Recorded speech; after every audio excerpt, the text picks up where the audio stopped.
Is up, everyone? So, as most of you will know, I have been to Aquashella in Daytona Beach in Florida, America. What was that, a week ago? 2 weeks ago? I don't even know. Lose track of time. But I was over at Aquashella. Now, for anyone who doesn't know what it is, because it's not a thing in the UK, for anyone who doesn't know what it is, it's like a festival of fish keeping. It's just madness. It's amazing, absolutely amazing. We definitely need one in this country. But anyway, that's another point. The main reason for this video, I suppose, one's to show some highlights, but two is to say thank you for everyone who came over and chatted to me and generally geeked out over the weekend, took selfies, I don't know, everything, you know. It was amazing. It was great to meet you all. It was really good fun. So yeah, thank you for everyone coming out and just making the weekend awesome. Now, as I mentioned, the other reason for making this video was to show you some of the highlights of the things that I saw there. It was a fairly mad weekend. I didn't get much time to do things sort of for myself and go out and see the main show, but I still got to see a good amount of it. So yeah, this video shows you some of the cool bits, some of the highlights, some of the things that I saw, some of the things that I think the UK industry could do with doing, because we don't do enough of this stuff. The hype that this sort of festival drummed up and the amount of different fish keepers that were there chatting and meeting, and it's just a really cool thing to get the industry and the hobby together and get them just enjoying it. It was great to see. Now, when you first enter Aquashella, you enter through this you pick up some orange sunglasses. Now, this is probably the time for me to say, if my camera work is a little bit shoddy, I'm sorry. It was a mad weekend. I was constantly chatting and it was amazing. So a lot of this footage was really quick and like trying to rush around and trying to see a lot of the show. So yeah, I do apologise if some of the footage is a bit weird, but when you enter Aquashella, you enter through this amazing, like, multicolour, glow-in-the-dark world. You put on these orange sunglasses. I actually used one of the orange lenses over my phone because my phone was going just all over the place to try and capture it. I didn't have my camera on me at the time. It was back at the booth and I didn't want to go back there to grab it. I just wanted to film it while I was there. So it worked out all right in the end, I think. But yeah, you walk through this amazing sort of like just glowing coral garden. It really gets you hyped. The music is buzzing. Just everything is just building you up, getting you ready for when you get into the main sort of event, I suppose you'd say.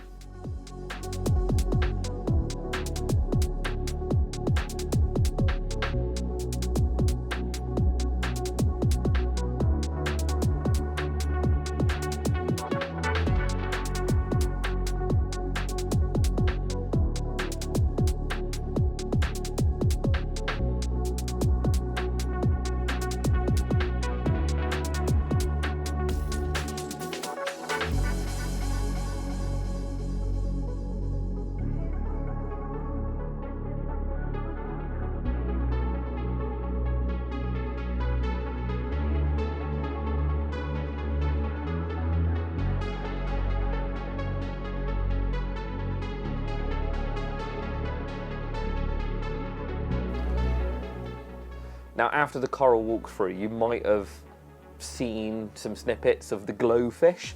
Now, we don't get glowfish in the UK. They're illegal because they're a genetically modified fish. I actually looked up, I didn't realise there's some states in the US that have banned them as well, which is quite interesting. But yeah, they're a genetically modified fish to glow under that, I guess, that certain lighting. It's actually a jellyfish gene. So you like, from what I've looked into, again, not looked into it much because we don't have them or sell them, but jellyfish gene, fish cell or fish egg, ta-da, glowfish. That's about it. It's probably a little bit more complicated than that, but you get the idea. You get jellyfish gene that glows, fish that doesn't, glowing.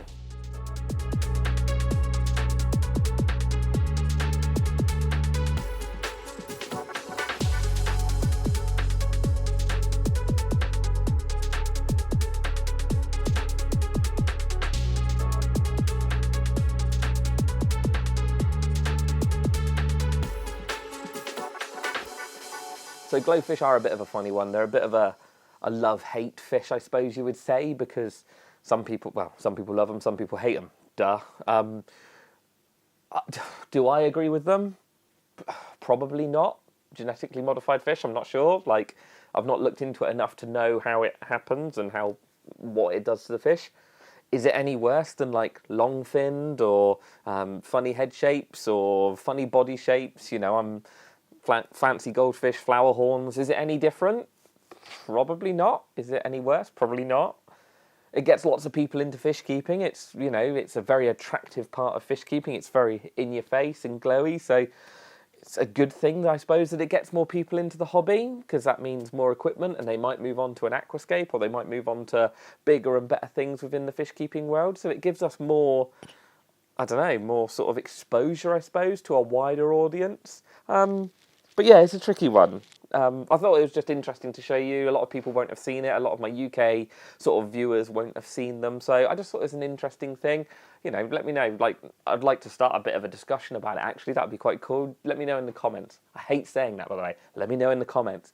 Chat to me in the comments. I always try and reply as much as I can, but sometimes it gets a bit much. But yeah, chat to me in the comments about what you think on glowfish. Maybe I'll pin a comment to the top so we can have like a discussion on it. But yeah, I think they're cool. It just depends what side of the fence you fall on. Now, aside from brightly coloured mental jellyfish, fish, spliced things, there were tons and tons of fish on sale there. There was everything. Now, I didn't get to visit these stands until later on in the afternoon of the last day sort of thing, so a lot of the stuff was sort of sold and gone. But there was everything from arowanas to cichlids to catfish to gouramis to tetras, you name it. There were those fish probably there somewhere. Now, the one stand that caught my eye was this massive betta stand. I think it was Prism bettas. I was chatting to the ladies on there, and it was fantastic. Like, the amount of colours, the amount of tail shapes, it was amazing. I was actually really gutted that I couldn't bring any of them home. There was some real stunners there. But yeah, there was a fish for everyone. I didn't get much footage of it because, like I say, those booths were always like really busy, people talking about fish and what would go with what, and so I felt a bit bad trying to get in amongst them and trying to video it all. So, but there was tons and tons of freshwater fish there that were for sale. It was just amazing to see.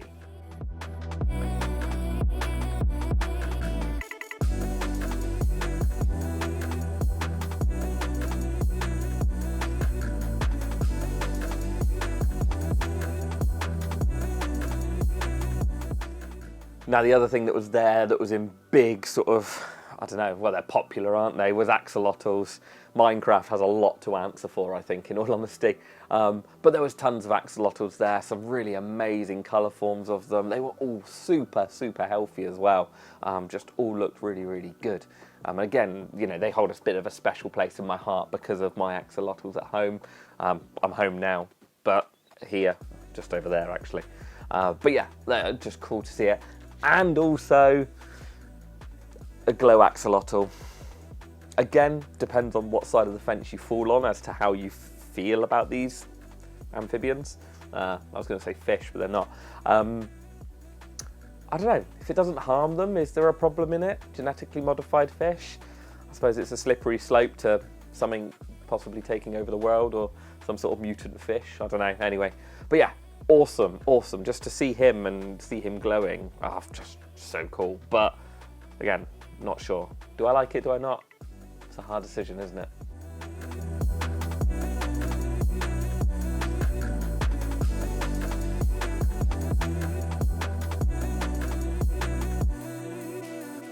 Alongside all of your freshwater side of things, so your bettas, your cichlids, your catfish, your awesome other stuff that were there, were tons of marine frags and corals, to be fair, just not frags and big corals as well.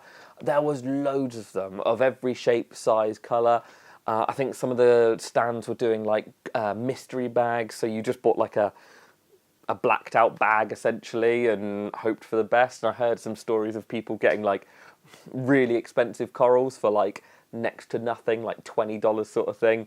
So that was really cool to see that sort of hype, and again, building that sort of energy in fish keeping was just really nice to see. It sort of brought a new life into the fish keeping hobby, which we don't get in the UK.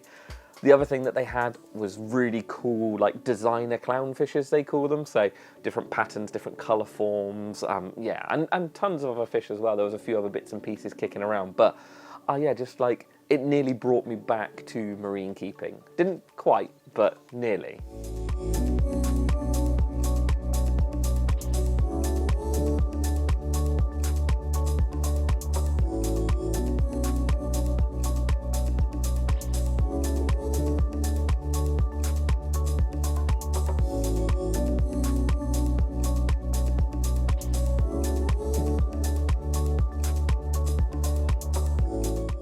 It's something that I don't really talk about, to be honest. I used to be a very keen saltwater keeper. You know, I've had all sorts of different size tanks, from little nanos to big beastie tanks for saltwater, until freshwater sort of won me back over.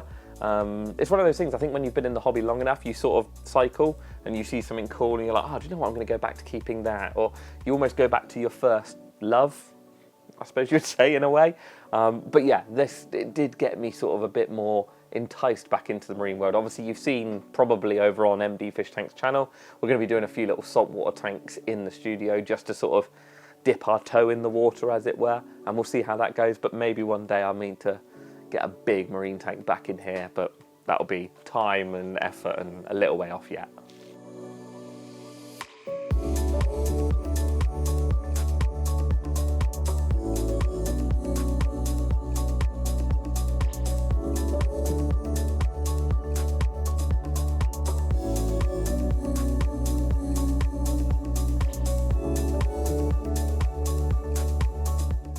The other cool thing that was there was a few people selling like really cool artwork. So you had these, like, in the marine area, a lot of it was lit by like blue lighting, so everything was like fluorescing and glowing, and you had these really cool, like, I don't know, three-dimensional cutout CNC style sort of cutouts of sharks and octopus and jellyfish and stuff that just like fluoresced and glowed. So that was really cool to see.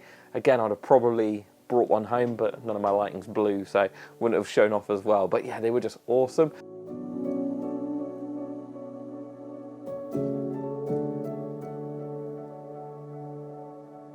The other thing that was there was a guy called Scalz, S-C-A-L-Z, I'll pop his name up on the screen, nature artist. He does loads of like drawings or paintings, I don't know what you'd call them, of like fish and shrimp and things like that. And he actually like gave us a few that me and MD are going to put up in the studio. So you got like, look at that betta. And these are all like, oh, they're just amazing. And you've got like a couple of like Corydoras ones. And then like these are probably my favourite. But these are some Tanganyikan ones, look at them. So yeah, we're going to get them framed. We're going to have them up in the studio. That would look really, really cool. But he was there as well, selling all his art, and it's just amazing. And again, cool stuff. You don't see it in the UK. We need that stuff. We need that cool things. It's me just bashing the UK hobby. It's not that bad in the UK. The hobby's really good. I just love these shows. I think they just bring loads of like-minded fish geeks together. I think it's a good thing. Now, while talking about artwork, shout out goes as well, aside from Scalz, nature artist. Sorry if I get your name wrong. I'm still suffering with my flu and my cold. I can't speak properly, so it's tricky. But another shout out goes to Laura Styles Pet Portraits. Again, I'll pop her Instagram post page up here somewhere. She drew me, where did I put it? Down here. She drew me a picture of my axolotls, or well, I say my axolotls, our axolotls, and gave it to me on the Saturday, Sunday? I can't remember. But yeah, honestly, thank you so much for this. She also done one of MD Fish Tank's Timmy, the turtle, which he's got it up in the studio. I can't decide whether to put this up in the studio or put this above my axolotl tank. I can't decide where to put it, so I'm going to, work it out. But no, thank you so much for that. It's like such an awesome gift. Now, you could buy just about anything that you needed. Liquids, filters, you name it. There was all sorts of stuff there. And there was loads of competitions as well to win things. So there was loads of giveaways on different stands and different people doing different things. So there was tons of fish keeping gear that you could buy or get while you were there.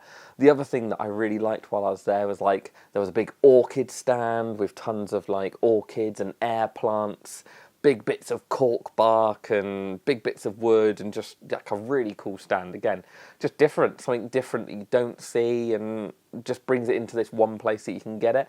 And then there was another stand with like tons of wood and rock and like these wicked bonsai trees that were made, and some really cool woods that I'd never seen before. I didn't get much footage of it because it was really busy and it was just, that stand was always packed. But yeah, just cool. Like I could have brought a suitcase of wood back alone. One of the other stands, or there was loads of companies there, obviously tons and tons of the big names were there. But one of the main companies that were sort of at the front were Fluval. Now they were sponsoring the Aquascaping contest. So there was like, I don't know, a lot of tanks, maybe 10, 12 aquariums all set up.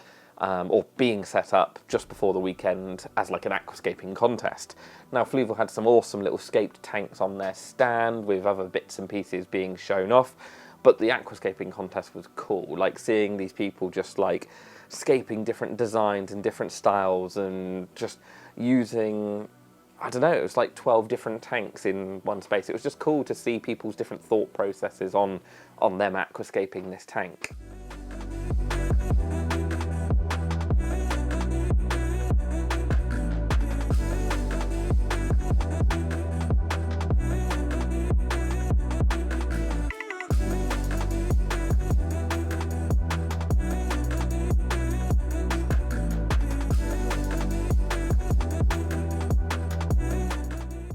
Now you might see a few of these tanks are a little bit cloudy. That was just because obviously the fresh wood and the fresh sand and rocks and stuff. Some of them were clear at certain points, but it was just, you know, it's a brand spanking new tank that it's not mature. So some of the tanks did go through a bit of a bloom, or the wood or something released a bit of tannins into the water and stuff, but they still looked amazing. How the judges chose which ones were going to win, I don't honestly know. It was a hard decision, definitely a real tricky decision. One of the other big stands that was there was Oase or Oase or Oase or however you want to say it. But they had a big stand there with some really cool scapes on it, some wicked, obviously they're showing off all their products. Yeah, it was amazing just to see. But they had some real inspirational stuff, you know, that sort of that big twiggy one, the sort of paludarium style one. There was just lots of interest and again, lots of inspiration for people to go, do you know what, I want to try that at home, or I want to do something different like that.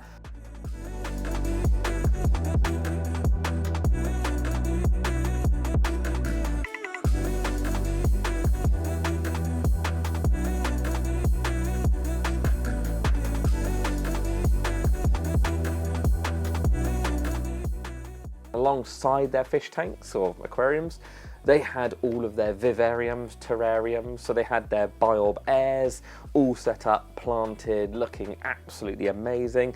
And then their new one, which was called Biorb Earth, I think. I'll try and put it up on the screen if I remember. But yeah, it was like an all-in-one like vivarium ecosystem style thing going on, so that was really cool. If I get my Biorb Air set up at some point, I may invest in a Biorb Earth, maybe, if I get on with the Biorb Air, but I've actually got to get that thing out of the box, which has taken me about 8 months so far. But now that I've seen these and I've seen what they've done with them, it looks so cool and super simple. So yeah, I need to get on it. I need to get my Biorb Air out of the box. Now lastly, I saved the sort of most progressive escape for last, which was by a guy, it was on the Oase stand, and it was by a guy called Jeff Miyoki. Sorry if I pronounce your name wrong again, but my cold and my not remembering things properly is tricky. But again, pushing the boundaries of what we want to do and just combining these two really cool elements into one scape. It was like this lakeside windmill, just building with a mist maker. It was just amazing. And to see all the little details, you know, like I say, the spinning windmill, the lights inside changing colours, all the different miniatures that were doing sort of different things hanging around the outside edge of the sort of house. It was just great to see, and you could really like immerse yourself in it.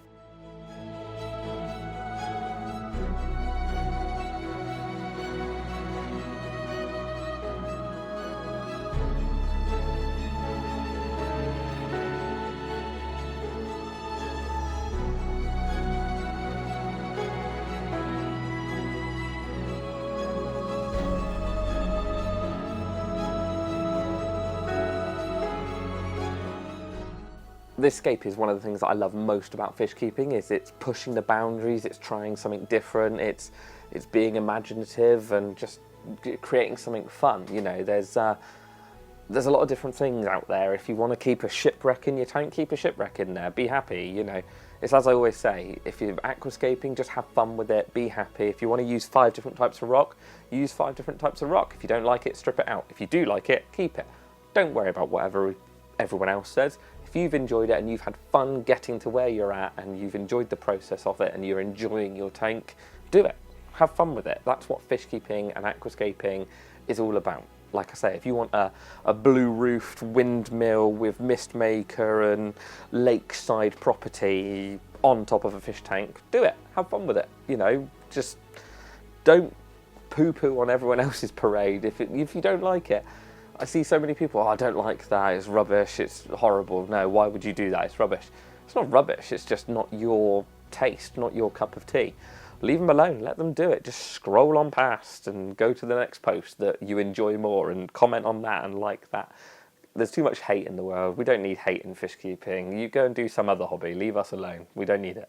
Now, there was tons of other stuff going on that I just didn't get to see because, like I say, I was chatting to you guys and girls. I was taking photos. I was just taking in the whole weekend. It was madness. So there was lots going on, from like demos and shows and different bits and pieces throughout the day. There was like a shrimp contest where they had loads of like beautifully amazing coloured shrimp all sort of competing to be best shrimp, I suppose you would say. There was like a contest of like content creators, I think it was, like other Instagram, YouTube people, I think. But I sort of missed the table. I didn't go over there. It was always busy and I didn't get to go over there. But there was like a scape off going on over there. There was just tons and tons of other stuff happening aside from what I got to see and what I got to film. Like I've said, it wasn't everything, but I hope you enjoyed my Aquashella Daytona 2023 highlight reel. Yeah, it was really cool. I really loved it. Please, someone in the UK, take the initiative and get something like that here. I know we've had things in the past, but we need it. We need more excitement in the UK hobby. That's it. Hopefully I'll see you at an Aquashella next year, maybe. Who knows? The flight was long. I don't know if I can do that again, but maybe I'll see you there next year. Yeah, maybe. See you in a bit. See you later.